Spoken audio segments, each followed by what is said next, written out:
오늘 함께 묵상할 말씀은 민수기 5장 1절에서 10절까지의 말씀입니다.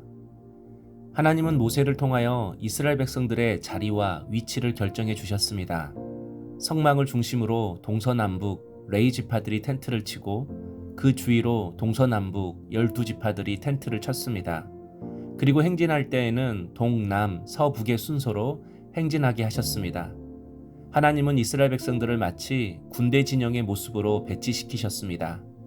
이스라엘 백성들이 하나님의 백성이지만 동시에 하나님의 군대라는 것입니다. 그런데 오늘 말씀을 보면 군대를 조직했으면 이제 훈련을 시키셔야 하는데 다른 말씀을 먼저 하십니다. 2절 이스라엘 자손에게 명령하여 모든 나병 환자와 율추증이 있는 자와 죽음으로 부정하게 된 자를 다 진영 밖으로 내보내되 하나님은 악성 피부병, 피가 몸에서 흘러나오는 유출병, 그리고 시신을 만진 자는 모두 일정 기간 동안 진영 밖으로 내보내라고 하십니다. 이유가 무엇입니까? 3절 남녀를 막론하고 다 진영 밖으로 내보내어 그들이 진영을 더럽히게 하지 말라. 내가 그 진영 가운데에 거하느니라 하시매 악성 피부병, 유출병, 그리고 시신을 만진 자는 공동체를 더럽힐 수 있다고 말씀합니다. 다시 말해서 공동체가 부정해진다는 것입니다.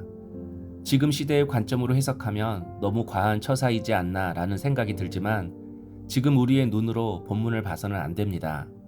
피부병, 유출증, 죽음을 만진 행위는 당시에도 전염성이 높은 증상들이었습니다. 의학이 발달되지 않는 시대에 하나님의 이런 조치는 공동체를 각종 전염성 높은 질병으로부터 보호하는 것이었습니다. 물론 하나님의 이런 명령에는 영적인 의미가 담겨져 있습니다. 하나님의 백성은 항상 정결해야 한다는 것입니다. 우리는 한순간에 하나님을 떠나지 않습니다. 한 번에 죄로 무너지지 않습니다. 하나님을 떠나기 전 여러 가지 신앙의 잘못된 모습들이 나타납니다. 원망, 불평, 의심, 나태함, 잦은 분노와 혈기, 바로 이것이 점점 우리의 마음이 무너지고 있다는 증거입니다.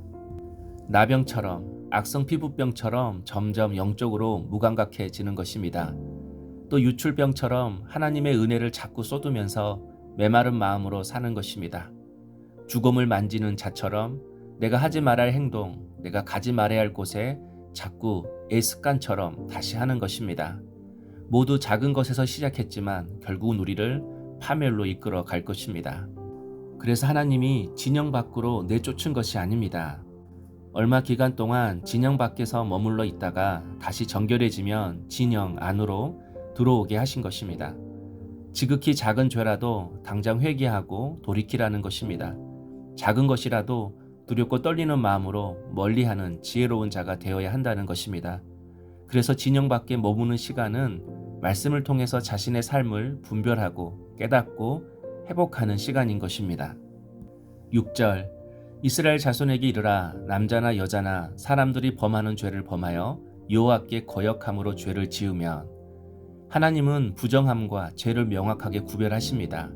부정함은 사람을 잠깐 하나님 앞에서 서지 못하게 하지만 죄는 하나님과의 관계를 깨트리기 때문입니다. 그래서 하나님은 사람들이 범하는 죄가 하나님께 거역함이 된다고 말씀하십니다. 그래서 7절 그 지은 죄를 자복하고 그 죄값을 온전히 갚되 5분의 1을 더하여 그가 죄를 지었던 그 사람에게 돌려줄 것이요 죄를 지은 자는 죄를 자복하고 회개할 뿐만 아니라 그 죄값을 치러야 한다고 말씀합니다. 특별히 재물에 관한 것이면 5분의 1을 더해서 배상해 주라고 말씀합니다. 뿐만 아니라 8절 만일 죄값을 받을 만한 친척이 없으면 그 죄값을 여호와께 드려 제사장에게로 돌릴 것이니 죄값을 받을 사람이 사망했다면 가장 가까운 가족이나 친척에게 배상해주고 그 친척도 없다면 제사장이 주어서 하나님께 바치라고 말씀합니다. 이처럼 하나님은 죄에 대하여서는 단지 회개로 끝내지 않으셨습니다.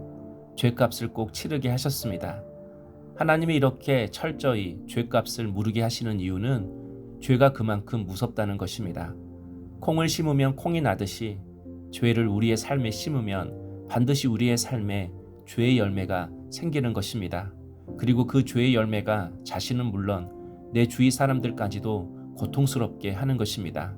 그래서 죄에는 반드시 죄의 대가가 있음을 죄값을 통하여 말씀하시는 것입니다. 성도 여러분, 이스라엘 백성들의 힘은 자신들의 군사력이나 무기나 전술에서 나오지 않습니다. 이스라엘 백성들의 힘은 하나님 그분이십니다. 하나님은 이스라엘 진영 안에 거하시는 분이라고 말씀합니다. 그래서 하나님이 백성들의 군대 대장이 되십니다. 지혜가 되십니다. 방패가 되십니다. 피난처가 되십니다. 그래서 가장 중요한 것이 하나님과의 관계입니다. 그러므로 우리의 싸움은 능력의 싸움이 아닙니다. 거룩함의 싸움입니다. 그래서 성도는 절대로 거룩함의 수준을 낮춰서는 안 됩니다. 영적 나병처럼 무감각해지는 것이 아니라 항상 말씀을 통해 영적으로 민감해야 합니다. 유출병처럼 은혜를 쏟는 것이 아니라 기도로 마음을 붙잡아야 합니다. 죽음을 만진 자처럼 이제는 죄와 유혹에서 멀어져야 합니다. 우리는 부와 권세로 싸우는 자가 아니라 거룩함과 정결함으로 영적 전투를 감당해야 하는 하나님의 백성임을 항상 기억해야 합니다. 오늘도 말씀과 기도로 거룩함과 정결함을 회복하는 우리 성도님 되시길 축복합니다. 적용 질문입니다. 공동체의 거룩함과 정결함을 위해 내가 취해야 하는 조치는 무엇입니까? 기도하겠습니다. 죄를 미워하시는 하나님, 저와 공동체가 거룩함을 회복해 하나님의 충만한 임재 안에 거하기를 원합니다. 죄와 타협하지 않고 말씀과 기도로 거룩함을 지키게 하옵소서. 이웃에게 지은 죄를 정직하게 고백하고 합당한 용서를 구함으로 하나님의 공의를 따르게 하옵소서. 예수님의 이름으로 기도하옵나이다. 아멘.